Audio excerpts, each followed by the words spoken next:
Ever wonder where the word rapture came from? Well, let me tell you. An English poet named George Chapman coined the word rapture in his 1594 poem, The Shadow of Night.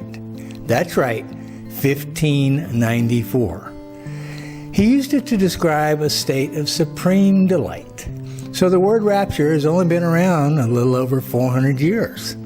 And it was created by a Renaissance poet who liked to push intellectual boundaries. Today, the meaning of rapture falls into two categories.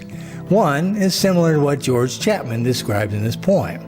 That being an overwhelming joy, ecstasy, and deep connection a person feels while experiencing the beauty of the natural world and human life. A feeling so powerful it can carry you away through intense emotion, delight, and pleasure. We call this earthly rapture. The second definition is held within some Christian circles, especially among those who study the end times. It refers to a prophetic event in which faithful believers, both living and dead, are suddenly caught up in the clouds to meet God. Same word, two different meanings. One is earthly, the other is supernatural. Rapture was a term an Irish preacher named John Nelson Darby borrowed in the 1830s to describe his new theory on being caught up to meet God. This theory was based on his interpretation of a couple of passages in the New Testament. Since the word rapture is nowhere to be found in the Bible, Darby's theory is based on a Latin translation of a verse in 1 Thessalonians, which was one of the first books of the New Testament. The author, Apostle Paul, wrote two letters addressed to the early Christians in Greece where he had been preaching. Writing in the Greek language, Paul used the verb harpazo, which means to snatch away. When the New Testament was translated into Latin, harpazo became rapio or rapimir, meaning we shall be caught up. There are only two primary passages in the New Testament that refer to this event. 1 Thessalonians chapter 4, verses 16 and 17 talks about the dead and the living being snatched up by God.